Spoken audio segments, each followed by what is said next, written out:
Law of attraction use করে নিজের ডিজায়ারকে পূরণ করতে গেলে আপনাকে পজিটিভ থাকতে হবে। আর সেই পজিটিভ থাকার জন্য শুধু অ্যাফার্মেশন, মেডিটেশন বা জার্নালিং যথেষ্ট নয়। কারণ জার্নালিং, মেডিটেশন, অ্যাফার্মেশন করার কিছু সময় পর বা সারাদিন আপনি নেগেটিভ থাকছেন। আপনার পাস্ট কিছু ট্রমা বা এনজাইটি বা ডিপ্রেশন আপনাকে ঘিরে ধরছে। আপনার পুরনো স্মৃতি আপনাকে কখনোই পজিটিভ থাকতে দেয় না। সেক্ষেত্রে আপনাকে নিজেকে হিল হতে হবে বা হিলিং করতে হবে। যদি আপনার ঘরে জিনিসপত্র ভর্তি থাকে আর সেখানে আপনি হয়তো কোনো নতুন সোফা বা ফার্নিচার নিতে চাইছেন, সেক্ষেত্রে আপনাকে জায়গা খালি করতে হবে। পুরনো কোনো ভাঙাচোরা জিনিসকে বের করে জায়গা করলে তবেই আপনি নতুন জিনিস আনতে পারবেন। ঠিক সেইভাবেই আপনার জীবনে পুরনো কোনো ক্ষত আছে আর আপনি ওপর থেকে পজিটিভ হতে চাইছেন, মানে মলম লাগাতে চাইছেন, কিন্তু সেখানে তো আপনার ওষুধের দরকার। আপনি যদি পুরোপুরি সারতে চান তাহলে তো ডক্টর দেখিয়ে ওষুধ খেতে হবে। আপনি দেখেছেন হয়তো যখন আপনার মন খারাপ থাকে তখন আপনাকে কেউ সাজেস্ট করে যা দুদিনের জন্য কোথাও ঘুরে আয়। আর আপনি দুদিনের জন্য ঘুরে এলেন, সেই দুদিনের আনন্দটুকু হলো, তারপরে আবার আপনি আসার পর যেই দুঃখকে সেই দুঃখ রয়ে গেল। আর সেই দুঃখ কাটিয়ে ওঠার জন্যই আজ একটা ম্যাজিক্যাল প্রেয়ারের কথা বলবো। এই প্রেয়ার হলো হোপোনোপোনো প্রেয়ার। এটাকে হাওয়াইন প্রেয়ারও বলে।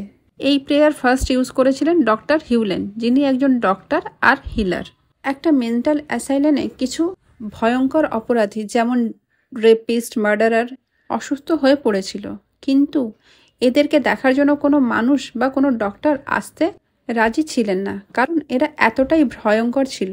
আর এই রকম অপরাধীদের জন্য ডক্টর হিউলেনকে ডাকা হয় তাদের সুস্থতার জন্য। ডক্টর হিউলেন প্রত্যেকের ফাইল এক এক করে স্টাডি করেন আর প্রত্যেকের ফাইলের সাথেই এই প্রেয়ার করতে থাকেন। কিছু মাস পর তাদের মধ্যে বা সেই পেশেন্টদের মধ্যে কিছু পরিবর্তন আসতে শুরু করে এবং কিছু বছর পর তারা পুরোপুরি সুস্থ হয়ে বাড়ি ফিরে যান। এই প্রেয়ার হলো হোপোনোপোনো, যার 4টি phrase: I am sorry, please forgive me, thank you, I love you.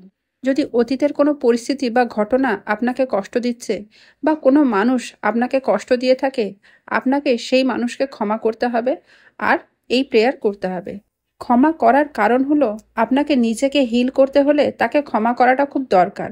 কারণ যে মানুষটি আপনার সাথে ভুল করেছে বা খারাপ করেছে সে কিন্তু সেই ঘটনা মনে রাখেনি, কিন্তু আপনি মনে রেখে সেই জিনিসকে বা সেই ঘটনাকে বারে বারে রিপিট করছেন আর সেই ঘটনাকেই আবারও আপনার দিকে আকর্ষিত করছেন। ল অফ অ্যাট্রাকশনের নিয়ম অনুযায়ী আপনি যেমন ফ্রিকোয়েন্সি রিলিজ করবেন সেই রকম ফ্রিকোয়েন্সির ঘটনা বা মানুষ আপনি আকর্ষিত করবেন। আপনার সাথে কোনো ঘটনা বা কোনো মানুষ যদি একবার খারাপ করে থাকে, আপনি তাকেই বারবার রিপিট করে নিজের ডিপ্রেশন, এনজাইটি বা ট্রমাতে ভুগছেন। আপনাকে এই রকম মানসিক রোগ থেকে বেরোতে হলে নিজেকে হিল করতে হবে, তবেই আপনি পুরোপুরি পজিটিভ হতে পারবেন। তাহলে এই প্রেয়ার কিভাবে করবেন?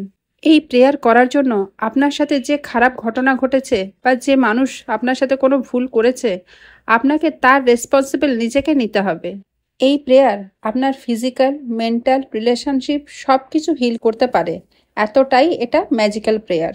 যদি কোনো মানুষ আপনাকে কষ্ট দিয়েছে, সেক্ষেত্রে আপনি বলবেন আই এম সরি, যে আমি সেই মানুষকে নিজের ফ্রিকোয়েন্সি বা নিজের এনার্জি দিয়ে নিজের দিকে আকর্ষিত করেছি।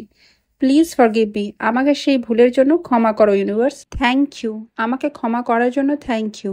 আই লাভ ইউ, আমি তোমাকে অনেক ভালোবাসি। ফার্স্ট টাইম এইভাবে বলে তারপরে আপনি বলতে থাকবেন I am sorry, please forgive me, thank you, I love you. I am sorry, please forgive me, thank you, I love you. কোনো কিছুকে এক্সপিরিয়েন্স করতে গেলে সেটাকে আপনার নিজের লাইফে ইমপ্লিমেন্ট করতে হবে। তার ম্যাজিক্যাল রেজাল্ট দেখতে হলে আপনাকে এই প্রেয়ারের ইমপ্লিমেন্ট করতে হবে নিজের জীবনে, আর তার ম্যাজিক্যাল পরিবর্তন নিজের লাইফে আপনি দেখতে পারবেন যে কত তাড়াতাড়ি আপনি নিজের রিলেশনশিপ বা নিজেকে হিল করতে পারছেন।